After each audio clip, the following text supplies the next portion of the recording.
Nessa videoaula eu vou apresentar para vocês algumas aplicações da hidráulica na agricultura. Foi muito bom ouvir as sugestões dos alunos que, em sua maioria, mencionou a irrigação como uma forma de aplicação prática da hidráulica. E de fato é. Então eu resolvi apresentar a hidráulica por meio de exemplos de irrigação, tá? Mas antes disso, nesse vídeo curto aí, eu só vou apresentar alguns métodos de irrigação para que a gente possa se familiarizar melhor, já visto que essa é uma disciplina que vocês terão mais adiante no curso. A irrigação por superfície, ela é bastante conhecida. Ela consiste na irrigação em que o transporte da água se dá por gravidade, tá? Por meio de canais, por meio de drenos, tá? E o meio mais conhecido é a irrigação por inundação do arroz, tá?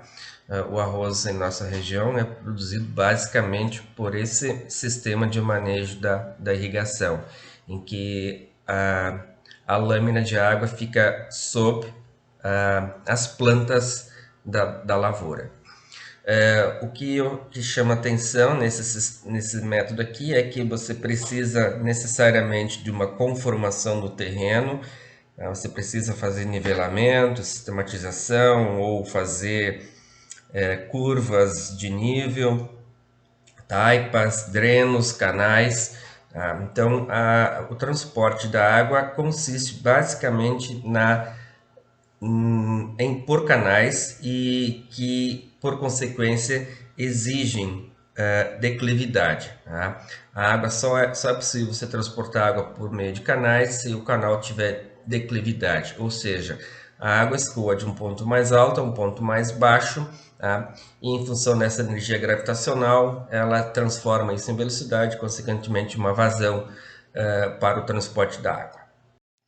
Os demais métodos de irrigação, eles são peculiares porque eles se utilizam da forma de tubos para o transporte da água. Normalmente dutos fechados, pressurizados, e como exemplos a gente tem a irrigação localizada, que pode ser por microaspersão, pode ser por gotejo, pode ser essa mangueira estranha aqui, que se chama de tubo microperfurado. Tá?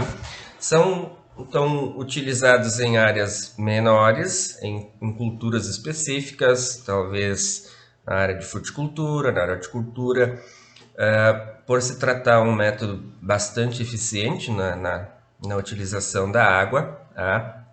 Mas demandam uma instalação e um manejo do sistema bastante trabalhoso. Tá?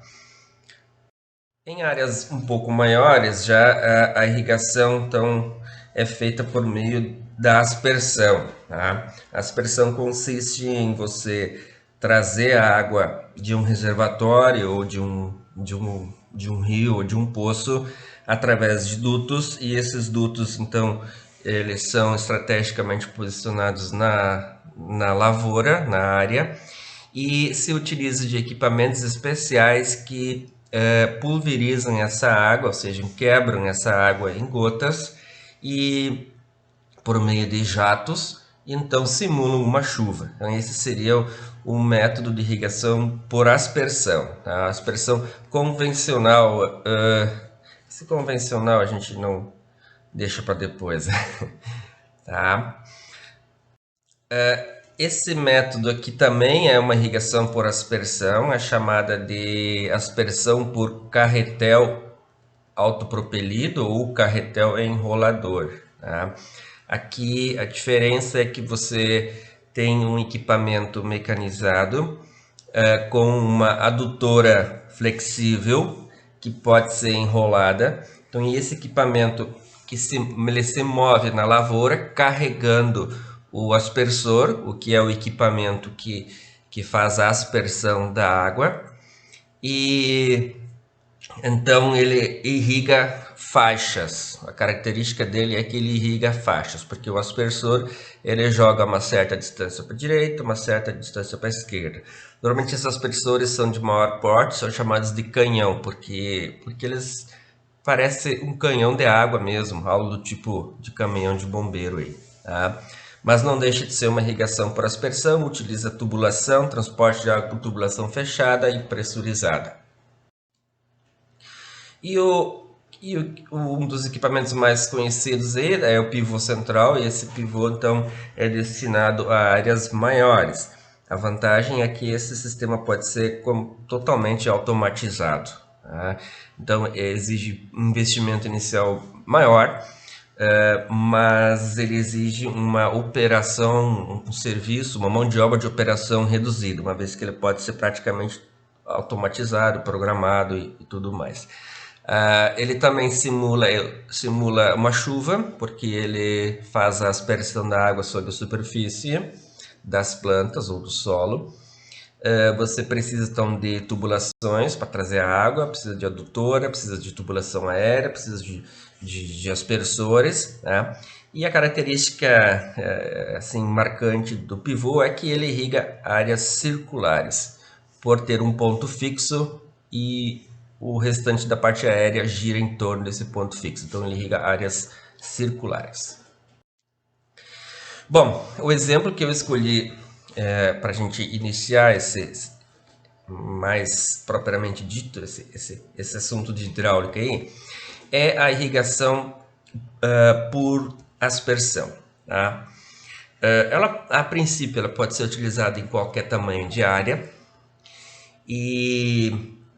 mas normalmente a gente usa ela em áreas mais irregulares, tá? Em áreas e também não tão grandes, ou seja, em áreas em que o pivô se torna inviável, a gente pode optar por fazer a irrigação por aspersão, tá? Essa irrigação por aspersão consiste em a gente conduzir a água pressurizada por uma adutora, por uma linha principal, tá? Até a área. E essa linha principal, então, ela sofre derivações, tá? Pode ser várias derivações, uma derivação, duas, três, quatro, conforme for o tamanho da área e o formato da área. E as linhas chamadas de ramais de irrigação, que são os ramais nada mais nada menos do que tubulações que contêm os aspersores, tá? E os aspersores então vão irrigar círculos pequenos, tá? Então a gente vai usar aspersores, vários aspersores. A gente precisa considerar que esses círculos têm que se sobrepor para não ficar áreas sem irrigação, tá? E é claro, uma característica assim que vocês estão olhando aqui, ó, todos esses pontos aqui são pontos onde vão aspersores, tá? Eles têm um determinado espaçamento. A gente fala esse espaçamento de entre ramais, espaçamento entre um ramal e outro ramal, e espaçamento entre aspersores. É comum e é interessante que esse espaçamento seja irregular, ou seja, o espaçamento entre ramais seja o mesmo que o espaçamento entre aspersores dentro do ramal, tá? É claro que a gente não põe aspersores em todos esses pontos, tá? Ou seja, a gente irriga partes, toda essa área aqui ela é irrigada por partes. Então, por exemplo, a gente irriga dois ramais aqui.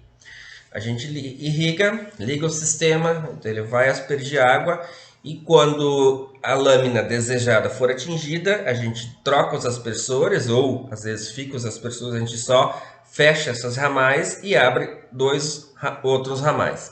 E assim vai indo, a gente vai irrigando aos poucos a área até que no final da jornada, do dia, a área toda seja irrigada com a lâmina desejada, tá? Aqui nessa figura só para mostrar que esses ramais não precisam estar juntos para irrigar, entendeu? Aqui tem a linha principal, Então tem um ramal irrigando aqui, outro ramal irrigando aqui, um aqui, tá? E a gente vai mudando a posição desses ramais ao longo da área para que a gente possa irrigar todas as demais áreas. Em cada início de ramal, obviamente que tem um registro aí que permite a abertura e o fechamento do ramal, tá? Então pode ser um ramal, dois ramais simultâneos, ramais com 4 aspersores, com 5, com 6, com 10, com 20, vai depender do nosso projeto, tá? E a última consideração aqui nesse sistema é que, como eu falei antes, os aspersores, o jato, o raio molhado entre dois aspersores, precisa se sobrepor para que haja uma uniformidade de aplicação de lâmina. Essa sobreposição ela é em torno de ou é 100% ou no máximo 80%. Eu considero um bom parâmetro é irrigar, sobrepor 100% do raio, ou seja, você usar como espaçamento entre aspersores e espaçamento entre ramais o mesmo valor que é o alcance do raio irrigado do aspersor. Tá? E como a gente vai obter esse raio irrigado? Pela característica do aspersor. Tá? Então, em síntese geral, é só para você ter uma ideia de como funciona esse sistema, que se a pressão diminui, a vazão diminui. Se a pressão aumenta, a vazão aumenta. Eu vou parar essa videoaula aqui. A próxima videoaula vai ser o exemplo de cálculo do projeto de irrigação por aspersão. Tá? Eu escolhi uma área aleatória aqui com certos parâmetros e a gente vai então determinar as tubulações e as vazões necessárias para esse projeto.